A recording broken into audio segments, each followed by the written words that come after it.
네, 안녕하세요.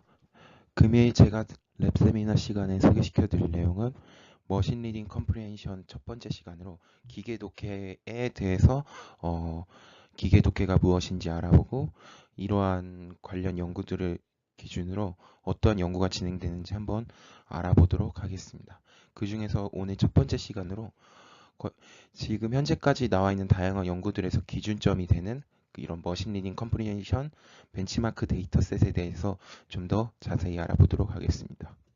네. 네, 그래서 이번 시간에 제가 소개시켜드릴 크게 두 가지 논문은 다음과 같습니다. 스쿼드 1000 questions for machine learning comprehension of text and know what you don't know on unswerable question for squad 해서 첫 번째 논문 같은 경우는 지금 소개시켜드릴 스쿼드 데이터셋의 버전 1, 첫 번째 버전이 소개하는 논문이고요. 반면에 두 번째 논문은 작년에 나왔던 이제 스쿼드 데이터 버전 2.0을 기준으로 네, 소개시켜 드리려고 하고 있습니다. 그래서 목차는 다음과 같습니다. 현재 NLP가 다양한 분야에서 사용되고 있는데 실제로 이 NLP에 대한 정의가 어떻게 되는지 그리고 NLP 안에서의 머신 리딩 컴프리hen션이란 어떤 건지 그리고 스쿼드 1.1 데이터와 2.0 데이터 간에 어떤 차이점과 공통점이 있는지 한번 금일 세미나 시간에 알아보도록 하겠습니다. 먼저 일반적으로 저희가 알고 있는 자연어 처리의 전통적인 정의는 어, 우리가 흔히 알고 있는 인공지능에서도 한 가지라고 보시면 될 것 같아요. 그래서 인간이 자연적으로 사용하는 언어를 분석하고 이해하고 그리고 얘를 다시 생성해서 어, 우리에게 주어진 어떤 태스크를 해결하는 것들을 의미하는데요. 실제로 이 NLP는 과거에는 다양한 측면에서 접근을 해왔다고 볼 수가 있어요. 그래서 의문학적으로도 접근한 그리고 어떤 말의 단어들의 말뭉치의 구성을 통한 어떤 형태론적 그리고 우리가 사용하는 문법들에 대한 이해 그리고 어떤 우리가 주어진 글들 혹은 문서에서의 맥락을 이해하는 의미론적 그리고 우리가 서로 상대방과 대화하고 하는 이런 담화론적 접근법으로 해서 다양한 접근법을 통해서 NLP 연구들이 진행되었다고 볼 수가 있습니다. 하지만 실질적으로 최근에 와서 이 자연어 처리의 실질적인 의미는 어떤 대용량의 텍스트를 처리해서 주어진 정보에서 지식으로 연결되는 어떤 프로세스를 담당하는 과정을 NLP라고 하죠. 네, 그래서 대표적으로는 텍스트 클래시피케이션 혹은 인포메이션 리트리비얼 or extraction 혹은 오늘 제가 소개시켜드릴 머신 리딩 컴프리헨션 그리고 얘를 다른 말로 해서 퀘스천 앤서링 네, 이런 과정들을 최근에 와서는 대표적인 NLP로 우리가 인지를 하고 있죠. 그래서 얘를 더 나아가서 저희가 어떤 머신 혹은 컴퓨터와의 상호작용을 우리가 글 혹은 언어를 통해서 가능하도록 하게 하는 어떤 징검다리 역할을 할 수 있는 게 아마 더 나아가서 NLP의 역할이 될 것 같습니다. 네. 그래서 금일 세미나 시간에는 이 머신 리딩 컴프리헨션과 앤 퀘스천 앤서링을 중점적으로 소개시켜 드리려고 합니다. 그래서 저희가 알고 있는 이 NLP라는 것이 과거에서는 어떤 단어 기준의 단어 중심의 뭐 단어를 토크나이징하고 어근을 찾고 그리고 문장에서 어근을 쪼개는 이런 단어 레벨의 어떤 어플리케이션이었다면 더 나아가서 이제 문서에서 원하는 정보를 찾고 혹은 뭐 문서 간의 유사도를 측정하거나 이런 것들이 이루어졌다면 최근에 이제 딥러닝의 어, 연구가 활발히 진행되면서 기계 번역 혹은 뭐 퀘스천 앤서링 혹은 대화 시스템 이런 데까지 확장돼서 다양한 어플리케이션 연구가 진행되고 있다고 볼 수가 있겠죠.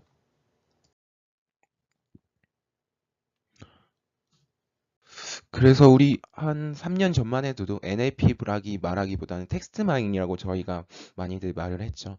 그럼 지금 최근에 이 NLP에 대한 것과 과거의 텍스트 마이닝 어떤 차이가 있다고 보면 되냐면, 과거의 텍스트 마이닝 같은 경우에는 이제 단원 기준에 뭐 어떤 그룹핑 혹은 문서 단위의 분류 혹은 문서들 안에서의 어떤 패턴을 찾는 데 목적이었다면, 최근에는 이제 NLP가 발전되면서 어, 자동화된 번역 혹은 자동화된 문서 작성 혹은 자동화된 말하기, 이런 것들을 확장되어 졌다고 보시면 될 것 같아요. 네, 그래서 흔히 말하는 텍스트 마이닝은 그냥 단순한 패턴 인식을 통해서 텍스트로부터 어떤 숨겨진 정보를 추출하는 프로세스였다면, 이제 NLP는 이제 더 나아가서 그 주어진 텍스트로부터 얘가 의미하는 바가 무엇이고 구조를 해석해서, 더 나아가서는 뭐 번역 혹은 의사소통까지도 연결되는 좀 더 확장된 개념이라고 볼 수가 있을 것 같아요. 그런 이 NLP가 최근 많은 발전을 이룬 데에서 가장 큰 역할을 한 것이 아무래도 이런 딥러닝의 어, 역할이 크다고 볼 수가 있는데요. 최근에 이제 다양한 대부분의 이런 NLP 연구가 신경망 기반으로 연구가 진행이 되고 있죠. 그리고 이런 신경망 특성 중 하나인 뭐 엔드 투 엔드 학습으로 자동화된 피처 엔지니어링이나 로컬라이제이션이 가능하기 때문에 이제 사람의 손을 타는 그런 매뉴얼한 작업들이 많이 줄어들게 되는 거죠. 그리고 대용량의 텍스트를 처리하는 데 있어서 그 연산 속도도 되게 중요한데, 이런 연산 속도를 저희는 이제 딥러닝의 GPU 환경을 통해서 어느 정도 어느 정도 극복할 수 있기 때문에, 이런 딥러닝이 대세가 되면서 이 NLP도 같이 확장되어서 어, 크게 발전했다고 볼 수가 있겠습니다.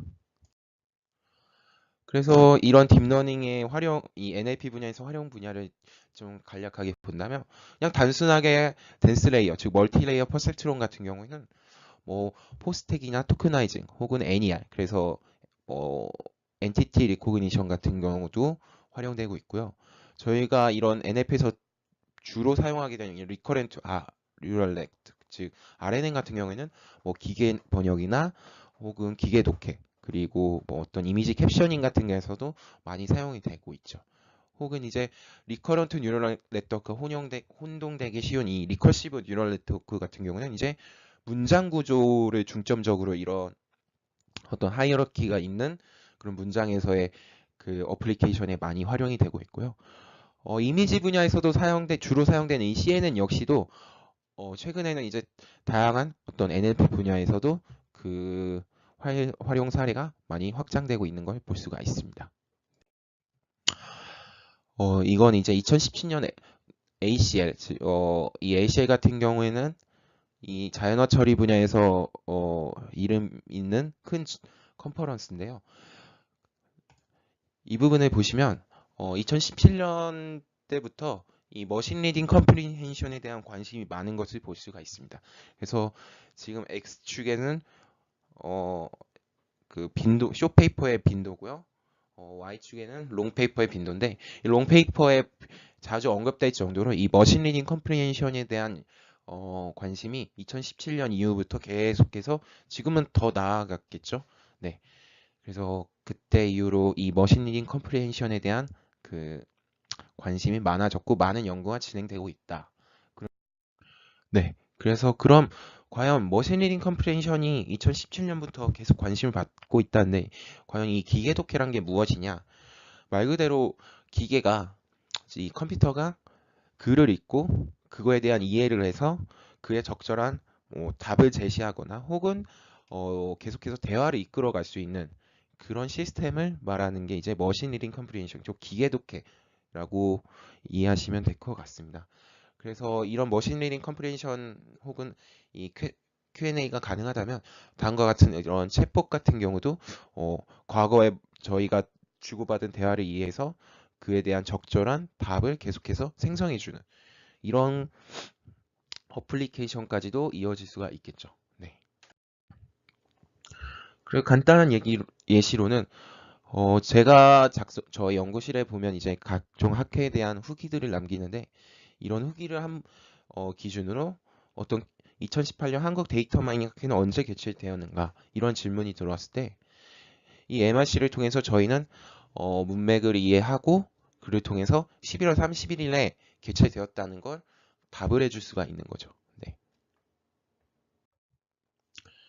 그래서 단순하게 MRC를 기준으로 본다면 주어진 문장을 통해서 이 퀘스천이 원하는 답을 추출하는 과정을 통해서도 답을 제시할 수가 있을 거고, 혹은 과거 문맥을 통해서 여러 가지 그, 조, 그 질문에 대한 관련 정보들을 조각조각 모아서 새로운 질문을 생성하거나, 혹은 이 글에 대한 맥락을 이해하고 그의 적절한 답을 유추하거나 추론하는 과정을 통해서 이 답을 생성해낼 수도 있겠죠. 네. 그럼 이런 기존 과거에는 이런 머신러닝 컴프레hension을 어떻게 보면 학습을 할 필요가 있고 이에 대한 검증을 하기 위해서는 데이터셋이 필요하기 마련인데 2015년 이전에는 되게 그 데이터셋이 작기도 하고 많이 없기도 하였습니다. 제한적인 환경이기도 했고요. 하지만 이제 2015년 이후 혹은 2017년 넘어가면서 다양한 이런 기계독해 학습 데이터셋이 공개가 되고 공유가 되면서 활발히 연구가 되었다는 걸 볼 수가 있겠죠. 네.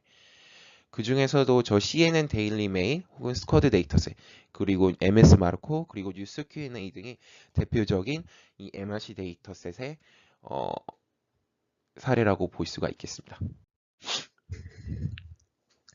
그 연도 순으로 본다면 먼저 CNN 데일리 메일이란 데이터셋이 먼저 공개가 됐고 그 다음에 CB 테스트 그 다음에 금일 제가 소개시켜드릴 스쿼드 데이터셋 그리고 MS 마르코 데이터셋이 공개되는데 확실히 데이터셋이 점점 시간이 지나면서 좀 더 퀄리티 있는 데이터셋이 만들어지고 그러면서 좀 더 정확하고 예측성이 높은 그런 다양한 제한 방법론들이 소개가 되고 있죠. 네. 그래서 이러한 데이터셋에 대해서 조금 비교를 해본다면 이 CNN 데일리 메일링 같은 경우는 어떤 주어진 그 글에서 빈칸이 있고 그 빈칸에 대한 를 채워가는 그런 데이터셋이라고 볼 수가 있겠고요. 데이터셋의 제목에서 드러나는 것처럼 이 해당 데이터셋은 CNN 뉴스와 데일리 메일 뉴스에 대해를 기준으로 그 다양한 질문과 빈칸을 만들고 얘를 채워나가는 태스크라고 보시면 되겠습니다. 반면에 뉴스 Q&A는 이제 크라우드 소싱 말 그대로 이제 사람들의 손에 직접적으로 이제 하나하나 질문과 답을 만들어간 데이터셋이고요. 그리고 스쿼드 데이터셋 같은 경우도 마찬가지로 스탠포드에서 이제 크라우드 소싱을 통해서 만들었는데 마찬가지로 MS, 저 마이크로소프트에서도 MS 마르코 데이터셋이라고 해서 공개를 했는데 해당 데이터 같은 경우에는 이제 특이한 게 이제 자사의 이제 빙이라는 어떤 포털 사이트에 대한 검색 로그들을 활용해서 그 질의응답 데이터셋을 구성한 걸 볼 수가 있습니다. 네.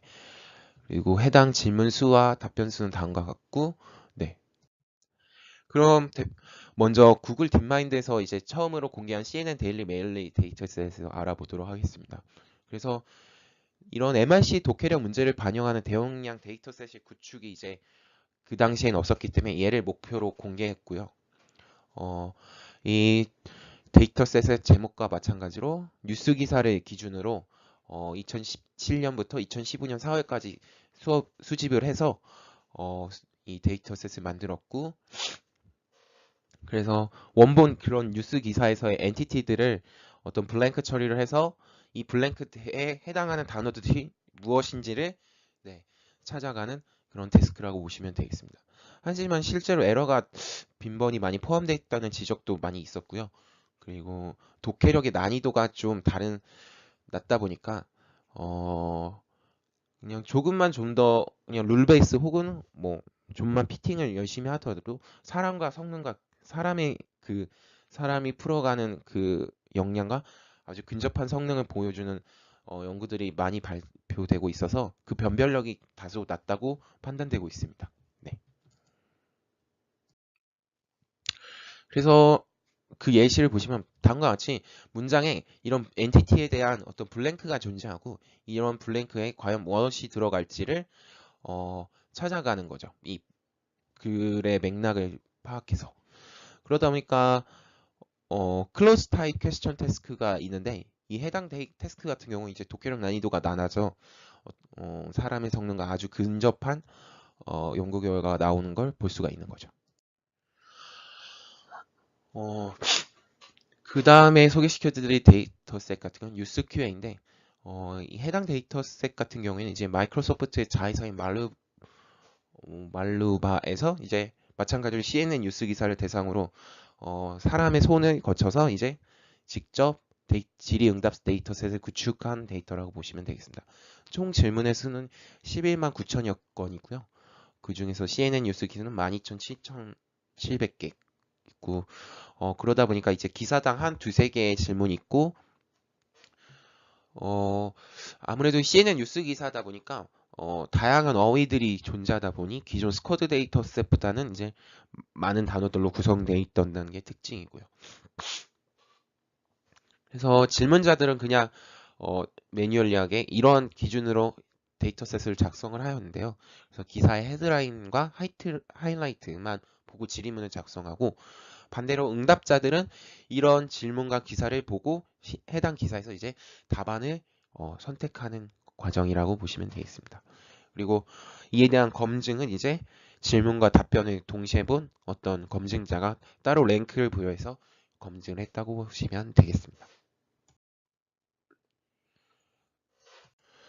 네, 그래서 해당 뉴스 QA 이 같은 데이터셋 같은 경우 이제 스쿼드 데이터셋보다 후발로 이제 공개가 되었는데 그들이 주장하는 이 기존 스쿼드 데이터셋보다의 강점은 다음과 같습니다.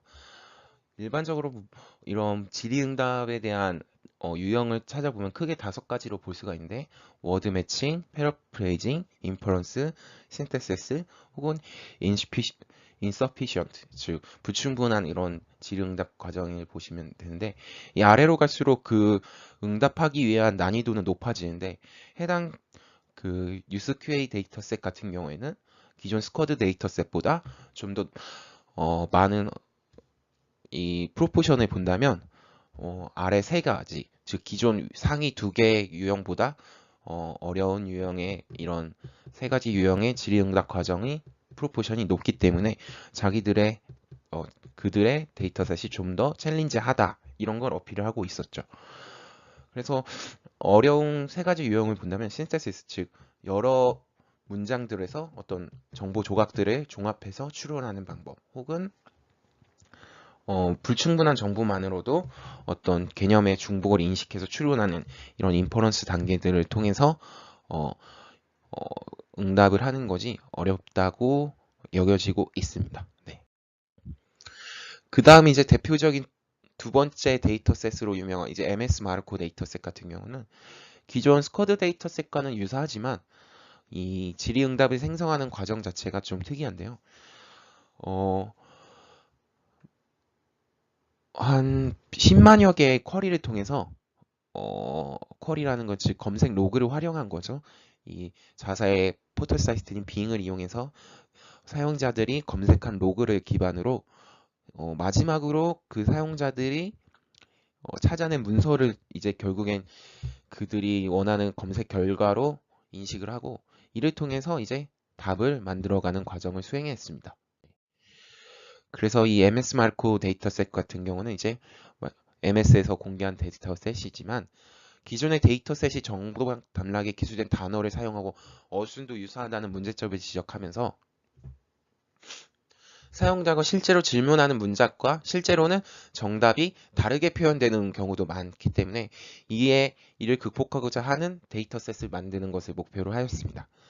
예를 들어 뭐 오탈자나 약어 그리고 패러프리징 등 같은 실제 질문하는 문장에서의 단어와 정답에서의 단어가 다르게 표현될 수 있는 문제들을 극복하고자 했고요. 실제로 어, 이 해당 데이터는 이제 말 그대로 검색 엔진이다 보니까 사용자의 로그로부터 10만여 건의 질문을 구축하고 얘를 이제 사람 손으로 인류 각 그 정답을 실제로 추출을 해낸 거죠. 어떻게 보면 되게 사람의 손을 많이 타는 과정인데 아무래도 마이크로소프트의 그런 카파에서 가능한 일이었지 않았나 싶습니다. 그러다 보니까 이 또한 마찬가지로 대용량의 데이터셋이 가능해졌고 이러다 보니까 실질적으로 스쿼드 데이터셋과 같이 어떤 객관적인 성능의 평가를 위한 테스트셋이 존재하고요. 이에 대한 테스트셋에 대한 성능을 통해서 리더보드를 제공을 하고 있죠. 네.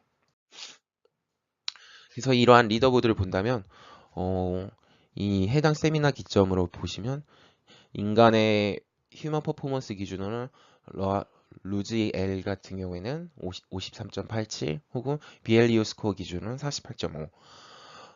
반면에 이제 기존의 제한된 방법론 기준으로는 이제 거의 휴먼 레벨에 근사한 그 성능을 보여주고 있는 걸 볼 수가 있습니다. 네.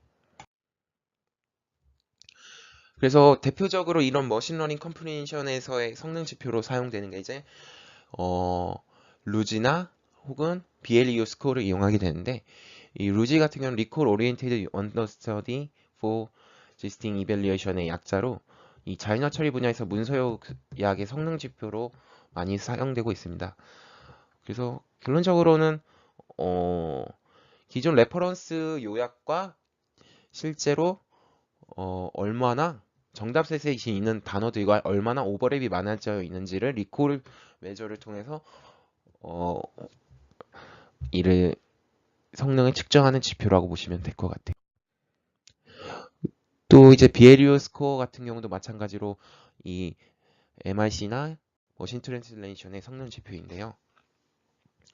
이 부분 같은 경우는 저희 연구실에 이 김동 학생의 깃허브를 가시면 좀 더 자세히 볼 수가 있는데 그래서 실제 문장분의 예측 문장에 대한 어떤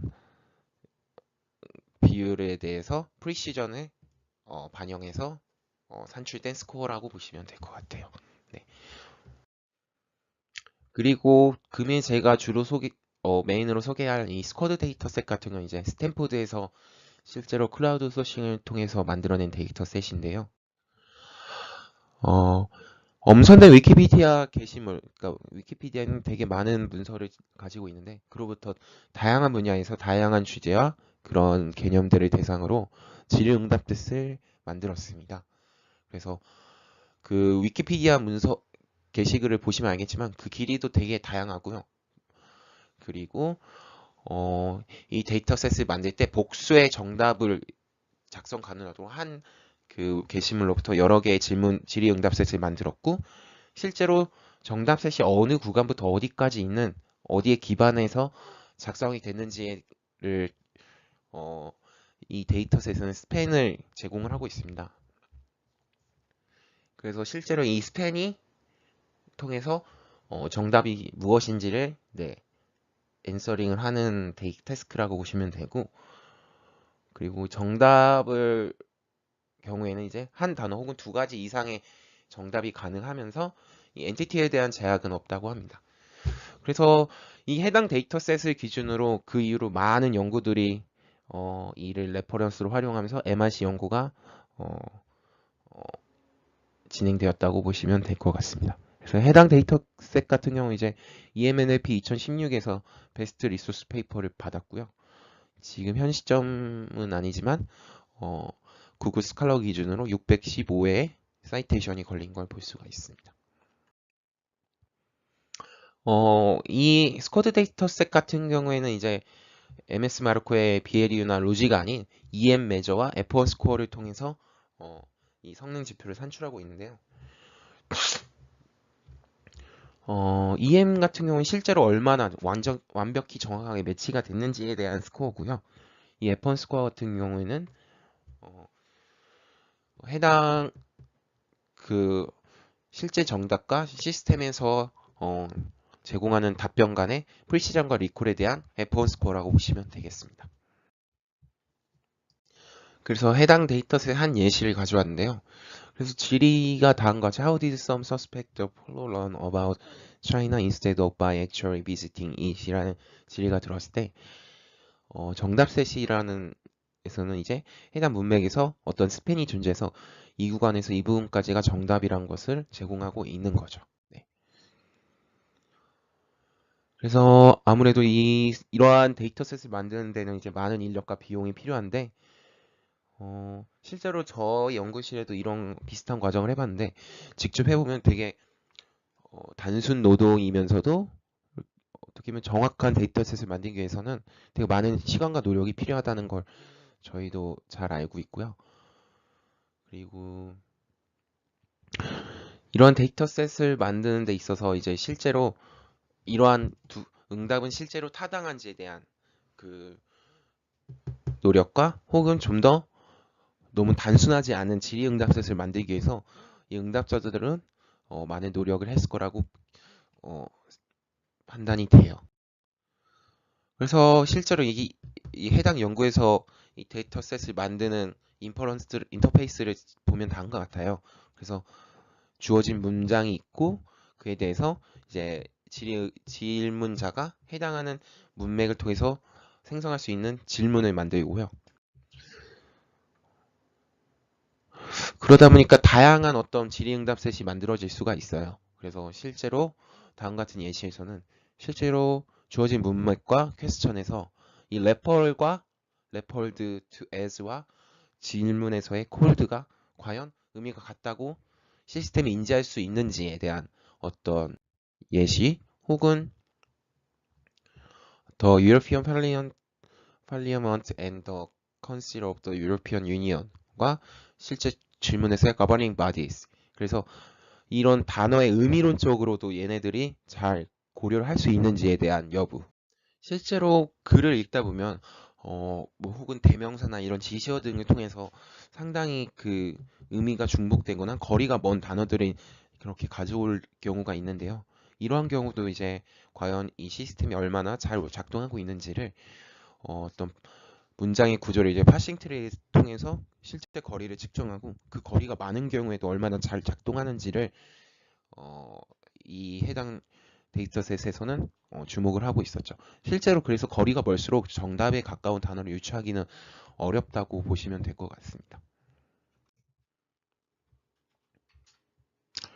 그래서 해당 예시에서 볼 수 있는 것처럼 문장의 어떤 파싱 구조로, 그러니까 문장의 어떤 계층 구조와 같은 트리에서 실제 문장을 고려할 경우에는 실제 파사지어와 지리문의 구조가 다른 것을 많이 볼 수가 있는데 이를 통해서 거리 계산을 통해서 과연 거리가 먼 그런 단어들까지 잘 유추하고 있는지를 여기 해당 데이터셋에서는 네, 어필을 하고 있었습니다. 실제로 네, 그 예시를 보면 이 파싱 트리에서의 그 다이버전스가 거리가 멀어질수록 어, 인간 같은 그 휴먼 레벨의 경우에는 거의 90% 이상의 그런 스코어를 보여주는 반면에 단순 그런 기계 학습을 통한 이런 유추에는 많은 어려움이 있는 것을 볼 수가 있습니다. 그리고 이런 질의응답셋의 대부분의 그런 기대되는 답변들은 대표적으로 뭐 날짜와 장소 같은 이런 엔티티들 위주의 정답이 있을 수 있고요. 그러다 보니까 뭐 다양한 길이의 레인지를 어, 반영을 하고 있고 그러다 보니까 때로는 정답의 길이가 길어지는 경우도 존재하고 있습니다. 그래서 이 질의응답에서의 답변의 유형을 보면 가장 많은 거는 그냥 커먼 나운 프레셔, 즉 명사형이 많았고 그 다음으로는 뭐 그런 엔티티들, 뭐 날짜 혹은 숫자 혹은 사람 이름 이런 것들이 있을 수가 있겠죠. 네, 그래서 그 빈도수는 다음과 같고요. 그 다음으로 이제 제시하고 있는 이 스쿼드 데이터셋이 작년 이제 2018년 기준으로 새롭게 공개가 됐는데 이 기존 데이터셋과 차이점은 물론 이제 데이터의 그 사이즈 혹은 규모도 많아졌지만 뿐만 아니라 과연 해당 데이터셋에서 빅토리아 이즈 스테이트 인 사우스 이스턴 오스트레일리아 이하의 이런 글귀에서 과연 What city is the capital of Victoria? 이런 질문이 왔을 때 물론 질문은 멜버른이겠죠. 네. 그래 마지막에 존재하는. 하지만 이렇게 What city is the capital of Australia? 이렇게 질의가 들어온다면 사람이 인지하는 수준에서는 이제 이 글귀만으로는 정답을 알 수가 없는 걸 알 수가 있죠. 즉 해당 이 패서지에서 이 정답이 존재하지 않다는 걸 사람은 알지만 기계는 그걸 과연 알까? 이거에 대한 포커싱을 해서 어, 즉 이 answerable한 퀘스천을 추가를 같이 한 거죠. 네. 그래서 해당 데이터셋의 경우 이런 해당 예시에서는 정답이 존재하지 않는데 과연 기계도 이런 것을 인지할 수 있는지에 대해서 포커싱을 한 연구라고 보시면 되겠습니다. 그래서 과연 기계가 답변을 할 수 있는 질의응답이 있고 그렇지 않은 질의응답도 있는데 이 또한 역시 기계가 판단할 수 있는지 이 여부를 네, 어, 반영한 어떤 데이터셋이라고 보시면 되겠습니다. 네, 그래서 가장 이 해당 논문에서의 가장 컨트리뷰션은 이 unanswerable한 퀘스천이죠. 네, 과연 질의응답이 불가능한 데이터셋도 기존의 기계 독해가 잘 작동할 수 있는지. 그래서 그러다 보니까 어떤 네거티브 이그젬플을 통해서 기존의 스쿼드 데이터에는 익스클루시브하게 정답 가능한 데이터 많이 있었는데 이 부분은 이제 좀 더 극복해서 대답이 불가능한 질문들을 통해서도 얼마나 모델이 정확하게 대답할 수 있는지를 초점을 맞춘 페이퍼라고 보시면 되겠습니다. 그래서 그 예시는 다음과 같습니다. 그래서 이 또한 마찬가지로 데이터를 클라우드 소싱을 통해서 만들었는데 다음과 같은 이런 가이드라인을 통해서 만들어졌습니다. 그래서 보시면 여기에는 이제 어떤 글 문서들을 통해서 다음과 같은 제한되는 질문들을 만들게 하는데 다음과 같은 이 기준으로 작성을 하게 되는 거죠. 네, 그래서 이 데이터를 만드는 과정에서 이 unanswerable한 퀘스천을 만들어야 되는데 그러한 가이드라인은 다음과 같습니다. unanswerable한 퀘스천을 만들 때 그 unanswerable한 퀘스천은 어느 정도 기계가 오해할 수 있는 수준으로 만들어야 되기 때문에 다음과 같은 가이드라인을 만들었고요. 그래서 한 예시를 보면 Albert Edison was a student at what school? 이러면은 이게 기존 어떤 맥락에서는 추리 대학에서 어떤 PhD를 했다라는 것 통해서 이제 추리 대학이라는 걸 유추할 수 있는 반면에 Albert Edison was a student at what school? 이런 진리가 들었을 때 이 해당 문맥만으로는 학교라는 어떤 엔티티 기준으로는 적합하지만 실제로 그 의미론적으로는 답변이 불가능한 질의응답 셋이 되겠죠. 이러한 예시는. 그래서 이러한 시각에서 이런 질의응답 셋을 가지고 기계가 오해할 수 있는 혹은 오역할 수 있는 그런 질의응답 셋을 만들었다고 보시면 되겠습니다. 그래서 unanswerable한 퀘스천의 한 유형들은 다음과 같이 크게 6가지로 볼 수가 있는데요. 첫 번째는 negation, 부정 혹은 반이어, 그리고 엔티티 교체 혹은 mutual exclusion 혹은 impossible condition 이런 것 같이 이러한 유형의 이제 다양한 unanswerable한 퀘스천 타입을 만든 거죠. 네. 그래서 실제로 기존 데이터 스쿼드 1.1과 2.0 기준으로 봤을 때 그 사이즈는 이제 다음과 같이 1.5배 더 확장됐다고 보시면 되고 그 중에서 이제 스쿼드 데이터셋에서는 이 스쿼드 데이터 2.0에서는 unanswerable한 퀘스천이 이제 테스트셋 기준으로 한 48.9%가 존재하기 때문에 막연히 그냥 정답을 잘 생성한다고만이 좋은 모델이 아니라 질문이 불가능한 퀘스천에서도 잘 이를 걸을 수 있어야 되는 그런 시스템을 최종 목적으로 하고 있죠. 네. 그래서 현재 스쿼드 1.1 기준으로 처음에 공개됐을 때 닥 Q&A와 엘모 발목록 기준으로 F1 스코어는 85.8이었는데요. 스쿼드 2.0 기준으로는 이제 66.3이 된 걸 볼 수가 있습니다.